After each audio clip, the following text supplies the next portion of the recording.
most of you are supposed to be sober and awake for these presentations in the morning.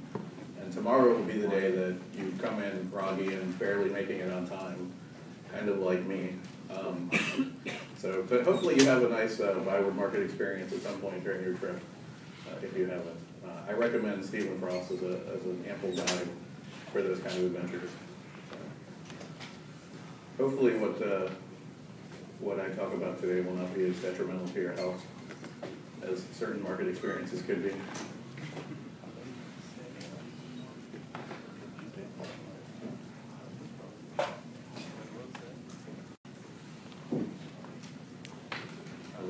I guess most of you are probably coming from the keynote.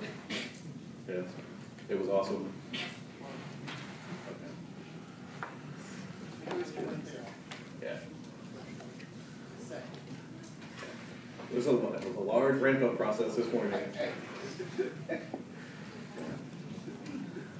Right. All right. So I guess I'll go ahead and get started. I don't know when we're supposed to start, but I think it was like 10. So hopefully we'll be okay. So this is Sharding for Massive Growth.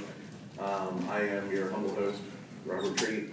I work for a company called OmniTI. We're known for doing sort of large scale scalability work. It's kind of redundant. We work with a lot of Postgres, which is kind of why I'm here and why I deal with Postgres stuff. We also use Oracle and MySQL for other things when we can't get away from it. We even will use other stuff as well if we're forced into it. I would say generally we prefer Postgres, and most of this stuff that I'll be talking about is definitely applicable to Postgres. So I'm going to imagine most of you are building Postgres-based infrastructure, and that's why you're here. So this should all apply, but since this is also somewhat just about patterns, it could be applied to other software. Relational databases from that standpoint are all very similar from a very high-level point of view. So if you're using other stuff or you have a mixed architecture, this could still apply. So what is sharding for the purposes of this talk? We are very fortunate in the database world that most of the terminology that we use doesn't actually mean the same thing depending on the context you're in. If people ask you for straight answers, then saying it depends is actually, something that seems to be fairly acceptable. So, for the purposes of this talk, I'm going to look at sharding as sort of in the line of scalability patterns. So I don't know if you've seen, I've done other talks on scalability patterns, and I have one where I sort of walk you through the steps that most applications go through, right? Where you start out with a simple database. You might do vertical partitioning, which is sort of the built-in partitioning that you get with Postgres. Then you'll do vertical scaling, where you're buying bigger and bigger boxes and moving that architecture around. Then usually that breaks out into read slaves, where you've gone and now you have, Sloan, Elam East, whatever it might be. You're pushing that data out and doing read slaves. But for what we're talking about here is really just the last step, which is this horizontal partitioning, right? Where you actually now have generally it's forced by write load, so you now have a large enough write load that even vertical scaling, you're getting to the limits of where you can do that. It's probably not something, I think people jump into this too often in a lot of cases. You can definitely scale Postgres very, very high, even on a single node, especially if you do read slaves. Right? You can do, easily millions of users and thousands of transactions and all that stuff is not hard to obtain. So before you would jump directly to this step, I just want to say I would hope you'll go through the other steps first. Try those routes, do the vertical scaling, your life will be easier. But since we're here, and I'm going to talk about the horizontal partitioning stuff, let's dive into that. So given my thought that you should stick with vertical scaling if you can before you jump into this, the question then becomes, why would you use sharding? And there's basically 3 reasons that most people come up with for why they go into this sharding type of architecture, right? So the first is basically scaling large data sets without large hardware, right? You also want to try to eliminate single points of failure in your architecture and then achieve maximum uptime. So when I talk about scaling large data sets without large hardware, we're talking either millions of users right? So that you have a fairly decent sized amount of data, or millions of operations, right? Even if you don't have terabytes worth of data, if you have millions of users, you still might be doing tens to hundreds of thousands of transactions a day. So being able to handle that, typically on what is considered commodity hardware. So I don't know exactly what most people consider commodity hardware, but I think fairly common stuff that you can buy that's not too expensive, probably in the realm of like 64 gigs of RAM. I wouldn't go over that at least, right? So 32 might be more appropriate, but if you're talking 128 gigs of RAM or half a terabyte of RAM, whatever that is, that sort of gets you into the we're going to spend a lot of money on hardware realm. And that does work fine, but a lot of people don't want to go that route, right? They don't want to get into that. Also, when it comes to disk architectures, you can buy NetApp or you can get 28 spindles or whatever. I think on most commodity hardware, I'm going to put that around 6 disks. If you're just buying regular pizza boxes, I wouldn't expect that you would have much more than that, right? You're not going to have like 20 spindles on your machine. If you're doing that, you're going into the we're going to scale this through hardware, right? And nothing wrong with that. I love it. It's great. Just not what we're trying to focus on here, right? There are people that say we don't really want to get into, we've dealt with HP or Dell or whoever, and those relationships always suck. So you're spending like hundreds of thousands of dollars on hardware, and you don't like these people. So instead of doing that, we want to stick with generic commodity style hardware, right? So that's the type of underlying hardware that you expect people to find, and they still want to be able to handle the thousands of users or thousands of transactions, millions of users. So the other thing, the single points of failure, if you think of it from this standpoint, right, the basic idea is that if you have a single database, you have a single point of failure, right? If you have bad disks, if you have RAM that goes bad, you have a CPU that pumps out on you, all of those essentially lead to 100% of an outage for your system, right? Even if you have failover, right? Because at some point, something's going to go wrong. You'll have at least a reduced amount of response from your system, right? Depending on what particularly goes wrong and what time of day. But if you're going to fail over to another machine, you've probably experienced an outage on that service at some point. And if you only have one database, and that's where everybody's going to, and that's where all services of your system have to go through, then you've got an outage for every person in your system, right? So a lot of people would like to eliminate that thing, and even with failover, you can mitigate it, but you really can't eliminate it, right? So the idea of sharding, we're going to have multiple boxes. We'll have no single point of failure, so that if one box goes down, we can at least keep some of the system up, right? So that's sort of the thinking behind that. It really dovetails also into the idea of achieving maximum uptime. And I'll say again, even if you have failover, there's a lot of things that will cause you to want to restart your database, right?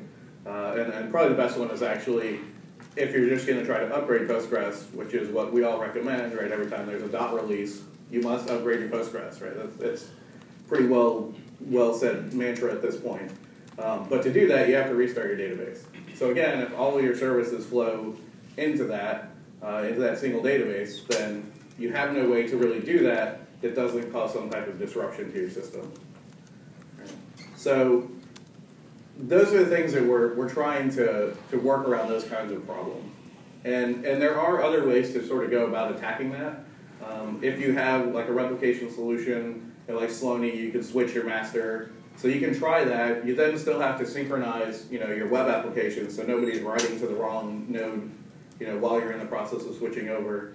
If you're using the built-in replication with Postgres, you don't really have a switchover option, right? So it's not as easy to just get rid of from the standpoint of, well, I'll just throw up a replication slave and then that'll work, right?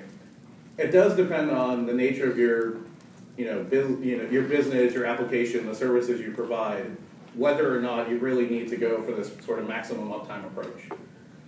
I have one client who's in like the top 1,000 at least websites, but their traffic is very spiky, right? Like once a day they get traffic that would outpace Amazon, but then the rest of the day their traffic's really low. So if we need maintenance windows for them, we need to do upgrades. It's not a problem. We just do it, 12 hours off of where their traffic spike is every day, and then they're fine. So they don't need to really go into this type of thing. But for other people, you are running 24/7 operations. If you're doing global operations, you're in multiple countries, there may not be a good downtime window that you can find for maintenance that you might need to do. All right. So in those cases, that's where you're saying we need to be up. If our system goes down, even if we control it, we can measure the dollars lost, in the amount of time it takes to restart the system. And especially as you get into if you're doing transaction processes like credit cards and that kind of thing, there's a lot of stuff that you have to do kernel upgrades and things like that. There's like PCI compliance issues. The more industry regulation you get into, there are rules and suits that are forcing you to do things you don't want to do, like restart your servers. But that's sort of the nature of the beast. So if you have those problems again, and going down for any reason at all means I'm going to lose money, you're going to start pushing towards this. How do we get maximum uptime without having any problems? Right? So that's sort of the third reason of why people will start to say, well, let's go into sharding, let's do the multiple architecture, the multiple boxes architecture, and see how well we can build on that. So for horizontal partitioning, there's basically two approaches that most people go down for this. One is to do what is typically referred to as sharding, right, where you're going to split your data based on a working logical model. Right? The other one is what I kind of call the SOA approach, where you're more splitting your data based on functional pieces of your architecture. Right?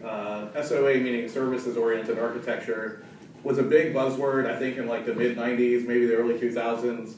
Kind of went away, and now people are actually starting to do it more often. I'll start with talking about SOA because I think it's a lot easier to wrap your head around, and then we'll go into sharding a bit more. So when you do the SOA style partitioning, right, it's a fairly simple concept of if you think of your database and you've built up a system over a number of years, you now offer a bunch of different services, you sort of look at that schema and you divide it up by job operation. Right? You move each piece of functionality onto its own server, right? And then in cases where you have a need for duplicate data, you will go ahead and replicate that or find a way for your application to ship that around, right? So a good example would be, let's just say, you're running your website, you have users, you have items that they're doing stuff with, and maybe like a forum, right, for people to talk to each other. And you could do that all in one system, and a lot of places start out that way. But at some point, the demands of read and write from those different pieces of system actually have sort of different look to them, right? Forums, probably going to be heavier write as people are talking, and to use that service, you need to do a lot of write operations. If you're talking about like an items catalog, there'll be some writes as people are putting items into the system, but most of that traffic is probably read. So if you look at it that way, it's usually easy to start splitting off certain pieces into their own systems and then running them that way. You'll need user data on all of these though, right? So that's the type of thing where you'd say we would have to duplicate some data, right, off to the different servers. But usually the price of that isn't too high. I mean, you look at how your system is laid out, there's usually only a couple of tables that really need to be duplicated across systems. And even those requirements may not necessarily be real time. Looking at this architecture, you could say, well, when a user signs up for my service, I'll put him into the users database, that component will handle that piece. He doesn't actually really need instant forums access, right? If I replicate that over to the forums database and it doesn't get there for, 5 seconds or 10 minutes or 30 minutes, that's actually probably okay. At the point at which his user ID shows up in the forums database, now he can go talk in the forums. But that might not be an instantaneous need. And this will be different for every business as you're sort of mapping this out. And so I'm just sort of trying to give a generic idea here of how you do this. But you find those different components and then move them off. One thing that's very important is as you start to do this, if you're going to try to achieve this idea of lessening single points of failure and getting the uptime and that kind of thing, you have to separate those dependencies out of your application code first, right? I've definitely seen the case where people have tried to do this where if you think of like a home page, so the user will log into the system and then you want to show the number of unread posts that they have in the forums, right? So they log in, now if the forums database is down, it'll go to do a query on the forums, that database is down, it throws a big error on your home page, And you've actually given yourself multiple points of failure instead of trying to eliminate them, right? What you really need to do in those types of situations is, well, I'll have a home page, the user's going to log in, so we know they hit the user database, and if the user database is down, they can't log in. So that's sort of that component, and we'll keep it at that.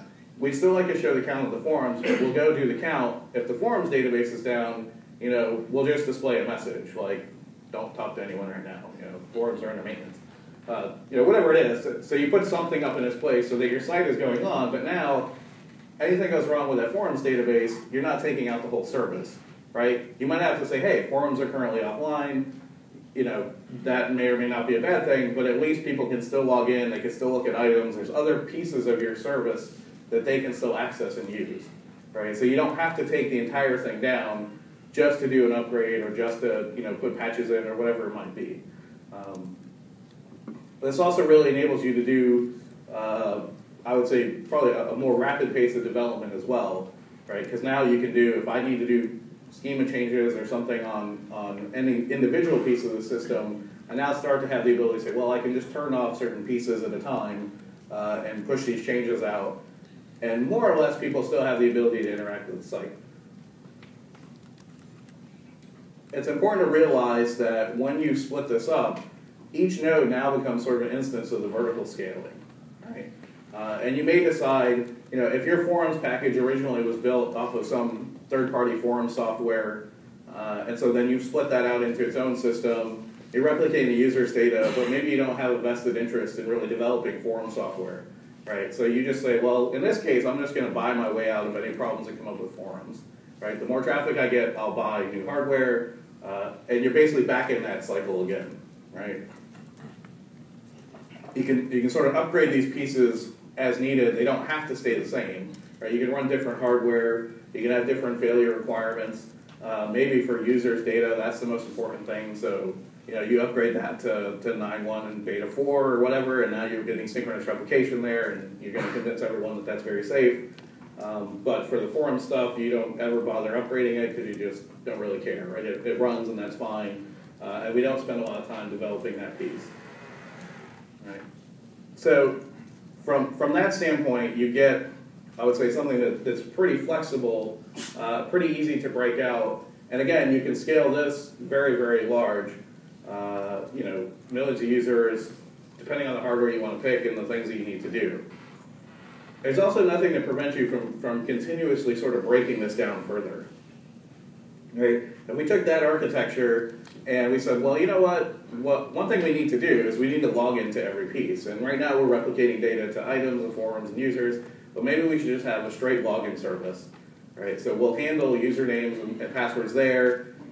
Anytime you want to use any part of our system, you go into the login service, and that will make you, that'll sort of check into the site or whatever, and you'll be good. So if you break that piece out, now this has its own set of requirements, right? It has its own requirements for uptime, reliability guarantees, hardware needs that it'll have. It'll have its own, read and write load characteristics. So as you start to break these things down more, one thing you'll notice is, the more fine-grained your services become, you actually are now breaking off sort of relational dependencies, right? If all you have is a login service, that might be good enough to do with just a straight one single table with a key value lookup, or 2 columns, and you have no other data in that service because all you're trying to do is authenticate people and log them into the site.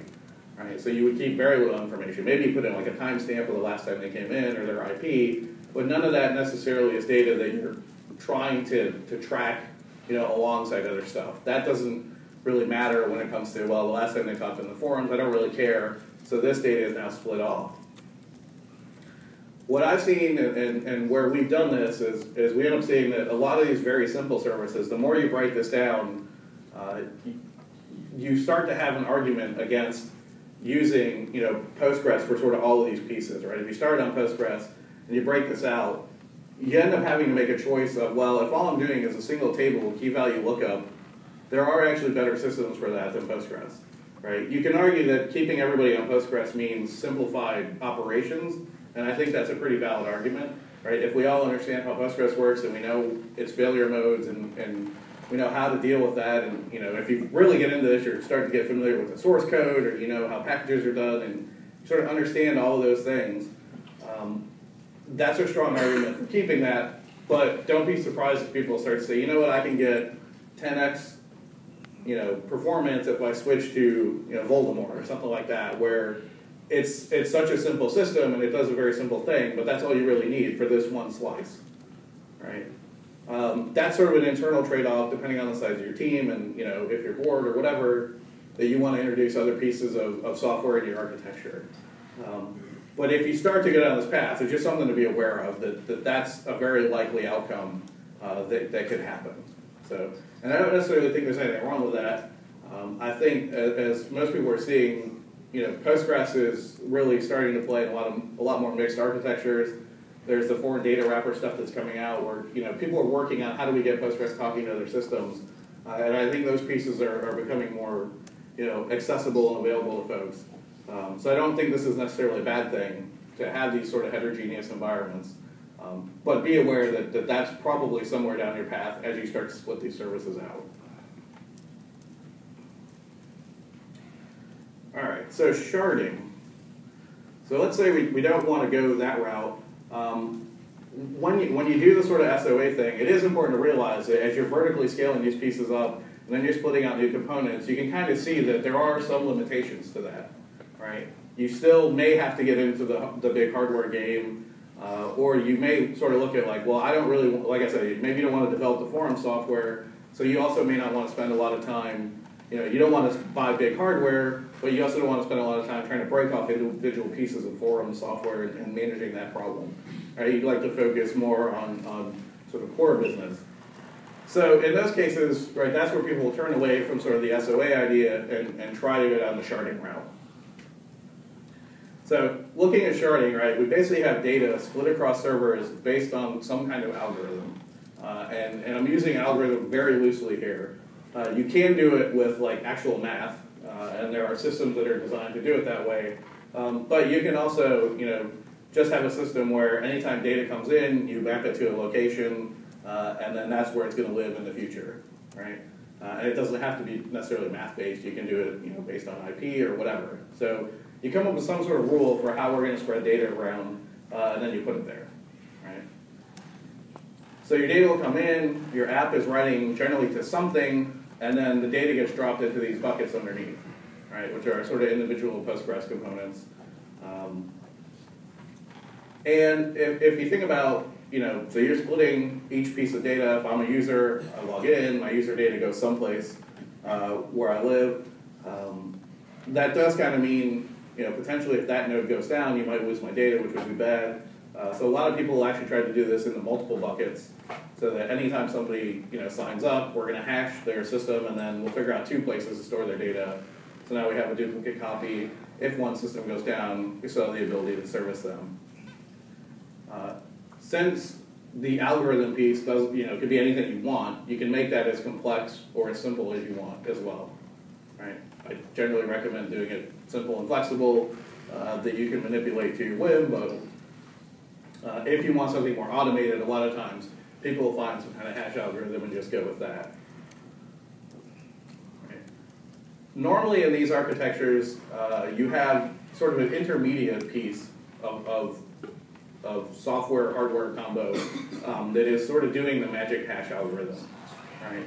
If you think of like PL proxy is a good example where you have this sort of database sitting there, you call a function that's calling PL proxy, which is then talking to these other databases behind it. Right? You can do that, obviously, with sort of any other architecture in that sense, where you talk to something, and it doesn't have to be a database, it could be an application server or something like that, that then knows, here's how I split my data out. I think Peachapool 2 sort of works sort of the same way from a very high-level point of view. You talk to the primary, it knows there's these other nodes going on behind it. And a lot of people use this for different needs. Like if you look at Aster data, if any of you have ever worked on that, it's a Postgres-based system. And again, you talk to a node out in front, which is sort of the clean, right? And then it has this like beehive, as they call it, behind the scenes, where it's talking to the individual nodes. And you can bypass those and go directly to those nodes if you know what you're doing. That's fine. But generally, you're talking to this thing in front that does the hashing algorithm. or does the mapping system? In the case of a mapping system, you kind of need something to keep track of the data, right? If you have a hash algorithm, you can duplicate that logic pretty much to any application or any part of your infrastructure and say, this is how you will find data and this is how you'll put data in. And you don't need a centralized place to keep track of that, right? Because everything is supposed to work off the magic hash. If you're doing a mapping system, you need somebody to keep track of the mapping, right? So a lot of times that could be an independent database that is, the user signs up. So in database 1, we store the user and his data location, right? And then subsequent calls from the application always say, I have this user, let me go get his data location first, and then they do a call to the individual database where his data is. Right? You don't have to do that in a system. It's usually done that way. If you're doing a hash algorithm, it's more common that you put that directly in your app, right? And so it just knows where to talk to, and it doesn't have to go through an intermediary. But I think either of these two approaches is valid, though. I mean, I've definitely seen systems built both ways. I tend to prefer the mapping system because I find it more flexible than the magic hash algorithm. But if you're looking for software to actually help you do this that you don't have to write, probably you would be pushed towards the magic hash algorithm mode, right? Because it's easier for someone writing software to just say, here's my hash, I will split all my data up this way, and then I can shuffle it around if I need to. So looking at individual shards, even once you've decided, like, well, we're going to do shards, we're going to do a map. When you look at the individual shards, there's still two ways of going about building those individual shards. Right? So one method is, I sort of call it the scatter method, where your table data is going to be divided randomly across nodes and sort of pseudo-random in the sense that you have your hash algorithm which sticks it in a bucket, but you're not intervening with that. Right? You just throw the data in, the hash tells you it goes over here, and so you stick it over here, and you don't really think much about that. You don't care where that data is, right? And if you think about it, probably more like a RAID system, where you don't tell the RAID system which spindle to put your data on, right? You just hand the data down, and maybe don't even know how many spindles there are. You don't know if it's hardware or software RAID or whatever. You're just handing your data down, and it's going to stick it on a disk somewhere, right? And you don't care as long as you get the data back. So that's sort of what we're talking about with the scatter mode. And you can do it again. You can do hashes, checksums. You can push it towards like doing like a tenant system where you're like, well, if somebody's logging in and they're like a free customer, we stick them over on this server, or this cluster of servers. If they're paying, then we put them on the actual good hardware where we have failover. And so you can split that way. So you can start to try to force it some way, but generally you're not keeping it on an individual basis. So you scatter the data across the nodes, you're able to look that back up. You're hoping to get even distribution across the nodes that you have, right? That's the main goal here, is that as you put in monitoring, do capacity planning on individual nodes so that you can see as your service grows. I mean, have to add new nodes. When you add new nodes, you typically rebalance the workload to spread it across the new systems that you brought up. Right? If you kind of do that and you do it with Postgres and you build it that way, I think to me what is really tricky is that this is okay if all of your queries are very like primary key lookup based, right? And if you look at most applications, it turns out most of them, 75, 80, 90% are a lot of primary key lookups, right? And so that's not necessarily a bad thing. It does become though very hard to do joins or complex queries across the data, right? Because even for an individual person, when I first logged in, one piece of my data might have gone on this node. Now when I talked into the forum, like it went on a different node. When I set up items, like that just goes through the item hash, and so it's on some other node. And if you try to pull all that together in a query, you're actually querying across different systems, which doesn't really work. So you end up having to do a lot of sort of the join and collection of data in the application layer. Right? Again, there are software systems that will try to help you with this problem.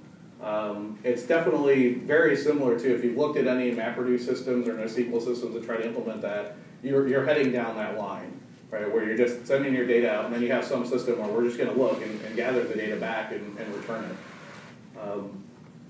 That's usually not a favorite method, I think, for most people who are DBAs. You actually like writing SQL, you like seeing the relationships in your data.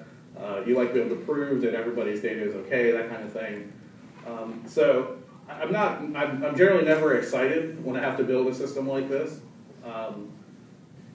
Just because I guess I come from that background of playing with data and SQL and that kind of thing. So the other way you can build this, though, if you don't want to do the scatter data where your data is just kind of going out based on whatever it is in hash algorithms, the other one is one that I sort of call swim lanes, right? So, and the idea with swim lane is basically that when you get a user in, you look at that user and you say, I'm going to designate this person to a given node. And I have a copy of my entire schema that's built around the user's model, right? And it's going to live on that node. And any data for that user, when it comes in, I'll map him to the node, and I will always put all his data there, right? So like data ends up being grouped together on individual nodes, right? And you get what I would call sort of a semi-relational structure, right? And I say semi-relational in that if you have multiple services, it's likely that there might be pieces of data they need to interact with that are not on their individual node. So you get some relational pieces because you can keep some of those things together, but there might be cases where some data that they put into the system actually does end up going someplace else because it's really not about them, it might be about someone else, right?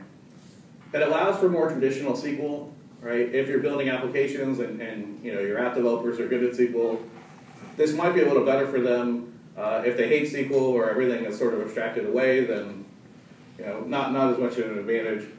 You still do have to do data duplication if you go this route. And again, that goes back to the semi-relational nature of this. And I'll give you an example here. All right, so most people are probably somewhat familiar with like Twitter, Facebook, and those kind of things, right? Social networking type stuff. If I was doing like a follow model, right? So we're going to have people, you log into the system, and then you can follow other people within the system.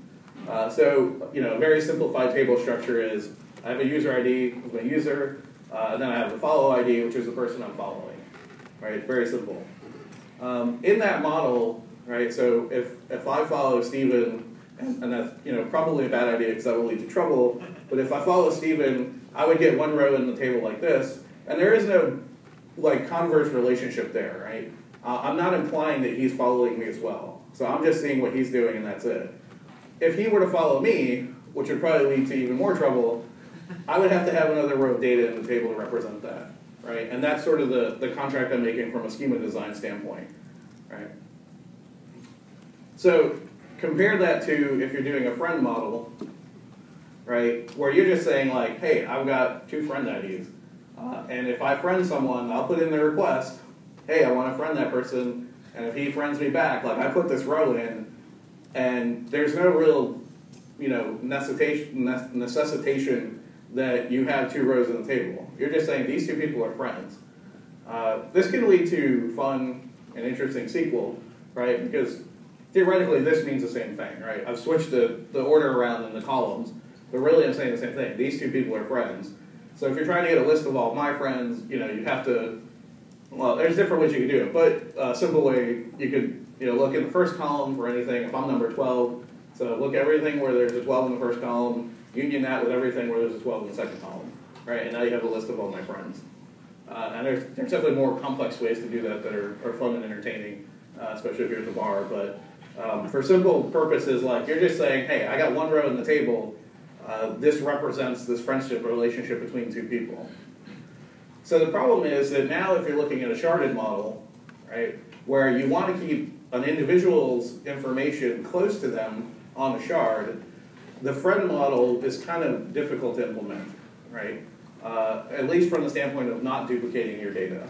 If you were doing the follow model, it would be simple, right? Because you could put all of my followers on my shard next to my user information, have a foreign key from the users table that's on my shard into my followers table, right, where that's my stuff. And when somebody follows me back, that could go live on whatever shard that they're on. But if you're doing a friend model, you really need something like this, right? Where I have shard A, which is my info, and I put this relationship in there. And then on shard B, I need to also put the same relationship in there, right? So I'm essentially duplicating the data in that sense, even though I want it to mean the same thing. And when you do this, your application code actually has to be the one that's responsible for taking care of this, right? If I decide, Steven kept me out at the bar too late last night, and I almost didn't make it here for my talk. Hypothetical, of course. And I want to not be friends with him anymore. You know, my app has to be smart enough to delete that row both from my shard, but also figure out, hey, where are the people who have also friended me, and go delete it from their shards, right? And that's not necessarily that hard to figure out. I would just, you know, grab a list of all the people that I've got a friend relationship with off of my shard. Then I have to go look them up and then go delete from their system. So it's definitely doable. It's more work in the application side to handle it that way, right? But that's sort of the trade-off you're starting to make as you go into this shard stuff, right? The database is not really going to be able to handle that for you. You could do it, you know, you could build some complex triggers, like, you know, do some PL curl U stuff where you connect out to the other databases and delete those things. I would think that's insane. You'd be much better off doing it in the app. But realize that you do have to do it in your application. Something's going to have to take care of those relationships, right? Because you're not going to be able to strictly enforce that, you know, inside the database. So going sort of back to this. So we've got an app, right? Talks to a main bucket, talks out to these individual buckets, and you can see that all of these systems will sort of look the same from that high level, but there can be different stuff going on underneath the hood, right? If you choose algorithms, you choose swim lanes, you know, whatever those choices are, those trade-offs that you want to make. One thing that you have to be aware of is that if you actually were to build it this way, right? So I've got single databases in all these places. That actually really isn't good enough to achieve all those things, you know, this maximum uptime, like, and all that good stuff. You actually need to sort of make your shards more robust, right? Because each shard is sort of a single point of failure to some extent, right? Not for the entire system, but at least for portions of the system. You want to have at least a failover database for all the individual shards, right? So that's one thing to be aware of. Like, I think a lot of people don't realize that idea of, if I decide, you know what, I've got a lot of users, I need to shard, I'm going to have a system out in front, I need to buy 4 more boxes because I'll have 4 nodes underneath. You actually really should buy 8 more boxes because you need to have those 4 nodes and then do some kind of failover, right? You can sort of play tricks if you do, you know, enough data duplication, or maybe replicate back to another shard or something along those lines. There's sort of ways to mitigate the hardware expense. But often you get pushed into running many more servers, you know, than you're otherwise thinking of to begin with. So say you want at least a failover database, right, for each shard. But what I found is if you're really pushing for the idea of maximum uptime, actually having, you know, and I'll say an asynchronous master-master is better, right? And the reason that I say that is because as you're building these systems out, you may want to be able to do an individual reboot of a server or something, right? We go back to the idea of patching Postgres or patching the operating system, where you have to restart that database. To really get maximum uptime, you know, it's great that if I say I restart one node, well, only 25% of my users are affected, right? So I could do that, and maybe that's actually good enough. I know that for 25% of the people, there'll be, you know, a 5-minute outage window at midnight tonight, and then I'll do another one for the next shard the next night, and so on and so forth, where I've sort of never had to take down the entire system, right? And it might even look like it's been up for a lot of people, but I know I'm still impacting some folks. If you want to sort of even get rid of that problem, right, you end up doing either like this master-master. You can do this with Selenium, you know, something that has a switchover capability where on that individual node I've got that replicated, so I can either tell my application, hey, I need to do maintenance on, you know, shard A1, let's say. So for now, please go talk to shard A2, right? And then I'll do my maintenance on shard A1, and then I can bring it back up, and I can switch back if I want to, right? So all the fun tricks that you learned about with a single database where you tried to keep all that stuff up and running, you can still apply all those fun tricks to these individual nodes, right? And you'll need to do that to some extent.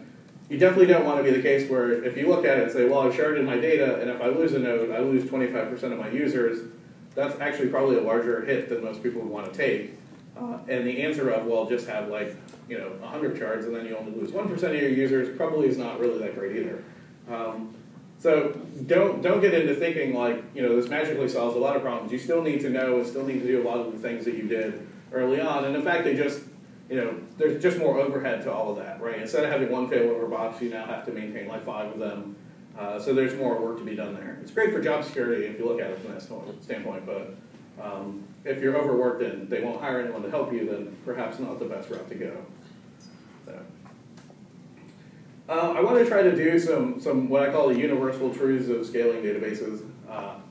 I think they're generally fairly universal, so we'll see. But so one of the things I said, right, as you're going through that sort of life cycle of things, looking at getting good vertical scalability out of individual nodes is helpful for every pattern, right? If you're doing swim lanes or you're doing hash algorithms or you're trying to do SOA, any of those things, the more performance you can get out of an individual node, the better off you are in the long run, right?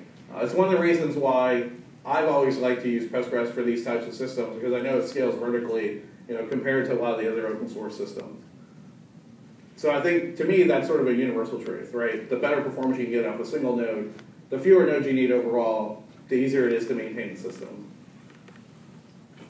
The other thing to always remember is that new nodes are never free, right? If you think about trying to shard an application, for most people that actually means you need to do probably extensive rewriting of your application code to be able to understand, I now have multiple databases I have to talk to. I need a way to understand where to go look for data that I need at the time, right? I need to separate out those fault tolerance issues where I'm going to break one piece off. I need my application to understand when that piece isn't there, it should keep going and be okay with that. A lot of things that you don't have to think of if you're just writing an application to a single database, right? So it's not even just a matter of you getting yourself on board. If you're the person trying to maintain these systems, if you're the DBA trying to architect this, you also need to have application developers on board, and you need to try to get them to understand, this is no longer just sort of a black box that you're throwing data at, and I'll keep it going under the hood, right? They will need to be aware of how the data is laid out, right? They need to understand when you do schema changes, certain ones are good and bad, and we have to mitigate that. And you can't just treat this like, a blank API that you throw data at, right? Nodes always have points of failure, right? The good news being that when a single node dies, you don't affect everyone, right? So you're much more likely to be able to pull off having a problem, fixing it, and nobody noticing. But there's more likely a chance that will actually happen, right? I think there's I forget exact numbers, but the story of Google where they have a drive failure once an hour or something like that, right? But nobody ever notices because they have so many drives that it continuously they're replacing these things, but they keep enough stuff up that nobody ever notices that. Right? Again, though, adding management costs adds complexity to the architecture, complexity to your app code. So, and none of these things are good, right? But the sort of truth of the matter is that if you're really going to push for this, millions of users, no downtime environments, the tools of a single box are sort of, you're going to have issues with that, right? There is no way around, I have one box and I need to apply the latest minor Postgres release, and then somehow magically I didn't take everything down, right? You can try to mitigate that as much as possible, but to really push for that, you end up having to go into these types of architectures. So, that's mostly it. I will post these slides at exilla.net, which is my website.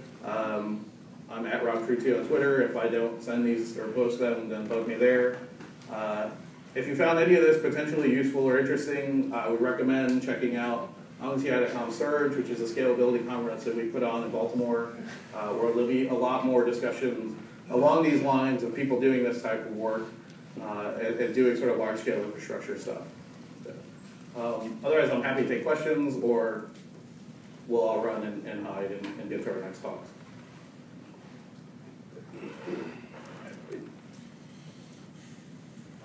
Yes, sir. Comment, which is that when you're doing the scaling stuff, a lot of it's very application driven, right? But a lot of data tasks are done outside the application, reporting and so forth. When you go to a charting model, it's really good to have a good BI system to service those other needs. Yeah, that's definitely true, and it's one thing to be aware of.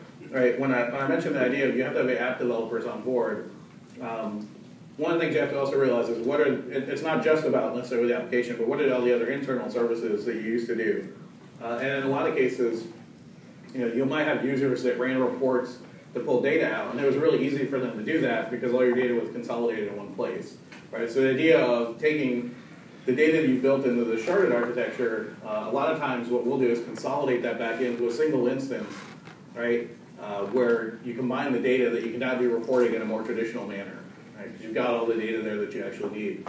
And the reason why that tends to not be such a crazy idea is that if you have sort of a reporting database, the needs are usually much, much different than what you have on a front-end application database, right? You have, usually it's a handful of users internal to the company. You know what hours they work. If you tell them, hey, for 5 minutes I need to restart the server, like that's just an email to those 5 people, and you know, they're like, oh, okay, that's fine. I'll be at lunch at 1 o'clock. Can you do it then? You know, it's sort of much easier to manage that, so it's okay in that sense. So it's definitely be aware of that you will have sort of these other things that are not driven from, you know, maybe your main customer-facing one, and that stuff is the thing where you're like, I got these millions of users and this maximum uptime that's driving you into the sharded architecture. There will be other users that you have with very different requirements, and don't be afraid to pull this data back out, put it into a system that works better for them. Yep. Doesn't the mapping system just replace the single point of failure, where if you have the machine that basically dictates where everybody lives and where all your data is, what happens when you need to take down that machine? Right, so that's where you go with, I need like some kind of redundant system there, right? Switch over based or, you know, something similar to that, right? So that's, to me, I say the answer to that is do the asynchronous master-master, right? So that if I need to take that one side of it, I can always have a config in my app that says, hey, you know, mapping 1 and mapping 2 is like the array of databases that you talk to, right? And I'll tell you which one to go to first. And if I know I need to do maintenance on mapping 1, then I'll push a config out to the application servers and say, hey, start talking to mapping 2. Once the apps are talking to mapping 2, I can now do whatever I need to, you know, with mapping 1, and I've never actually had to have any downtime. Right? So that's the problem. It's not a panacea, right? Like, you're right. It does. That's probably your most critical one, because if it goes down and you've done it from a mapping standpoint, people don't know where to talk. You know, they don't know where to go find the data, so that can lead to trouble. And that's one reason why a lot of people push for the magic hash algorithm, right? Because you can put that in your application, then you figure, well, everybody always knows how to go find the data, right? That's one of those trade-offs that people make. The reason I like the mapping stuff is it gives me finer grained control, right? If I suddenly get one user who either has, you know, millions of followers, right, then I can put them on their own node all by themselves. And in magic hash algorithm land, typically you can't do that. So definitely a very valid concern, though. But, yep. You keep saying asynchronous master-master, and you're not telling us why you precluded synchronous master-master. Wouldn't that be a safer option? Safer from the standpoint of not losing data, probably, but from the standpoint of I need to do something with one node, and if that node goes down, right, I still want the system up and running, right? And with synchronous, I'm basically saying these two guys are tied together, right? So there's much more of a coupling there between those two, right? So I don't know if that makes that clear, right? It does make it clear that you've already I haven't traded said off. that, right? Yeah. You've traded off correctness for performance. I think, yeah, but I sort of look at that, in this system it's a given, right? Like, you decided, if you shard, you basically decided, I'm going to enforce correctness in some other way than at my database level, right? Because you can't do all the foreign keys and constraints that you would normally do in a sharded architecture. Hey, we're still talking about, because you had it for even the shard nodes being master-master, so it's even down at that level. Sure, I mean, to some extent, yes. But so in the grand vision, I was saying you've given up full control of that. So you want to try to wedge in as much as you can, yes. You know, that trade-off for synchronous master, well, the real problem with synchronous master-master is there really just aren't any, they're really production-worthy. So in my opinion, I guess. Synchronous master-master, you know, Postgres-based systems. If anyone is running one of those and wants to do a talk on that, I'm sure we'd like to hear it. Because that I think folly lies down that road in a lot of cases. No offense to the few people I know are trying to build those systems, but the asynchronous ones I at least believe will work in production, right? There's two that I've used, so I'll go back to that. I mean, I've used Bucardo in production, I've used RubyRep in production, and both of those, you know, they have their own warts and faults, definitely. And I know there's people that would never run those systems, but those are ones at least I've seen used in production and have some faith that they would work. So, and you know, a lot of people have overlooked, we tend to scoff at MySQL's replication systems, but the ability to say, I can write to either node and it'll just push the data over the other way and take care of things for me, as long as I'm not dumb about that, it will do the right thing, right? Actually lends itself to definitely having two databases up at all times and then just telling my app, right, which one to talk to at a time. And there's a lot of advantages to that because it's much easier to control what the application is doing, right? You have to do that anyways. Even if you're able to switch back and forth between masters on a replication system of a database, your application still needs to know which one of those two to talk to, right? So if you have to coordinate at the application level anyways, then why not just put the control in the application's hands, as long as your database will let you push one way or the other. So, definitely a good question. I didn't call you. Go ahead. So you're having this conference in Baltimore. You know, everything I know about Baltimore is from watching The Wire. So are you having it there because it's a really good place to obtain Magic Cash App? I don't think I can actually speak to that. It might be. They eat a lot of good blue crab on The Wire, so that's a plus. Yeah. Anything else? No? All right. You're all free to go.